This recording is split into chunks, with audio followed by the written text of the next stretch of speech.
Pengeboman Hiroshima dan Nagasaki mengubah wajah Perang Dunia II. Dengan segera, Jepang menyerah tanpa syarat kepada sekutu. Namun, Kepulauan Hindia Belanda yang sebelumnya menjadi tanah jajahan Belanda sebelum invasi Jepang telah menyatakan kemerdekaannya, kemerdekaan Indonesia. Proklamasi kami, bangsa Indonesia, dengan ini menyatakan kemerdekaan Indonesia. Para pemimpin melakukan konsolidasi kekuatan segenap elemen bangsa dengan cepat.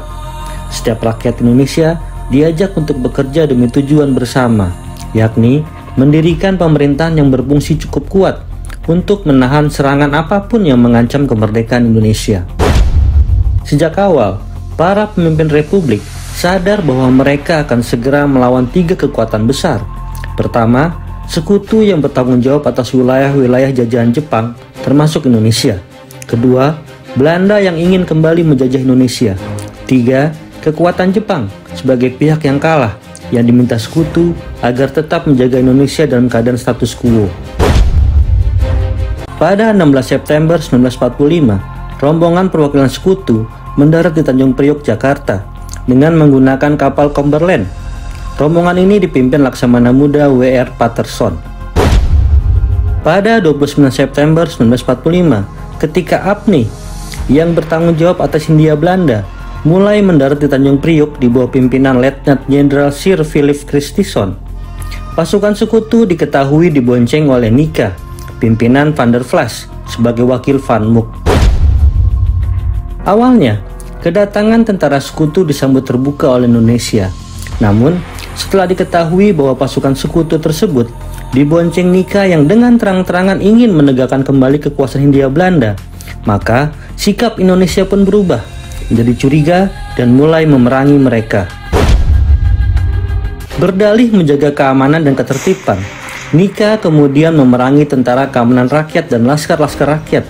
Para pejuang yang membela kemerdekaan Republik Indonesia ini dituduh sebagai pemberontak, gerakan pengacau keamanan dan ketertiban. Pemimpin Belanda dan Indonesia kemudian melakukan gencatan senjata. Dilakukanlah perundingan Linggarjati. Namun, Belanda berkhianat.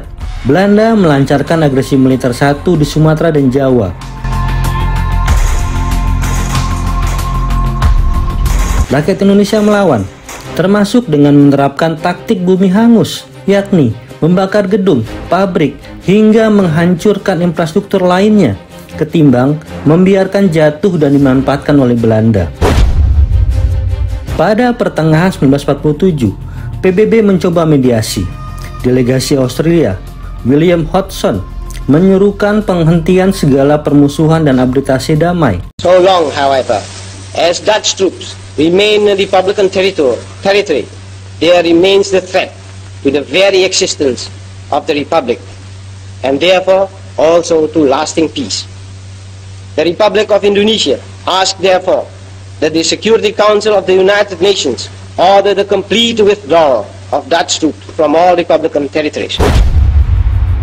Digelarlah perundingan Renville, di mana pada 17 Januari 1948 hasil perjanjian ditandatangani di kapal Amerika Serikat Renville yang sedang bersandar di pelabuhan Jakarta.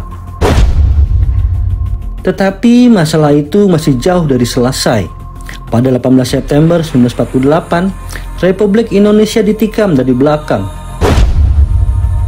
Kaum komunis yang sebelumnya telah mendukung kaum nasionalis dalam perjuangan untuk kemerdekaan Indonesia memberontak.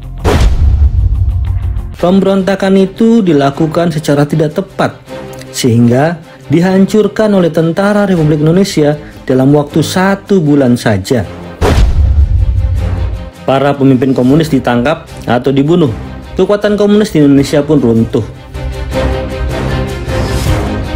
Belum tuntas dampak dari pemberontakan kaum komunis, Belanda menggelar agresi militer 2 pada 19 Desember 1948. Yogyakarta selaku ibu kota Indonesia diduduki. Soekarno, Muhammad Hatta, Sahril dan beberapa tokoh lainnya ditangkap dan diasingkan. Panglima Sudirman meninggalkan Yogyakarta untuk memimpin perang gerilya. Tidak jarang, Sudirman harus ditandu atau digendong karena dalam keadaan sakit keras. Jatuhnya ibu kota negara ini menyebabkan dibentuknya pemerintahan darurat Republik Indonesia di Sumatera yang dipimpin oleh Syafruddin Prawira Negara. Agresi militer Belanda II mendapat kecaman dunia internasional dan mendorong dilakukannya perjanjian Rumroyen. Pada 6 Juli 1949, Soekarno dan Hatta kembali dari pengasingan ke Yogyakarta. Pada 13 Juli 1949, Kabinet Hatta mengesahkan perjanjian Rumroyen.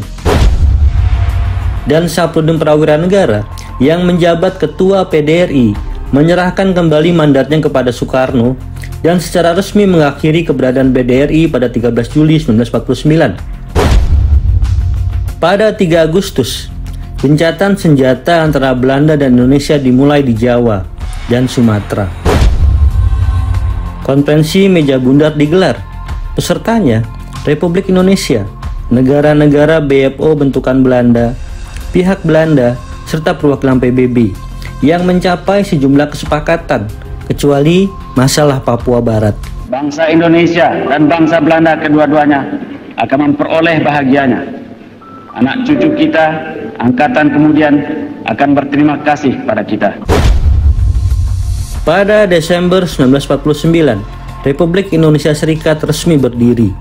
Soekarno dilantik sebagai Presiden RIS dalam upacara di Yogyakarta. Dengan setia akan memenuhi segala kewajiban yang ditanggungan kepada saya oleh jabatan Presiden Republik Indonesia Serikat sebagai sepantasnya sebagai kepala negara yang baik.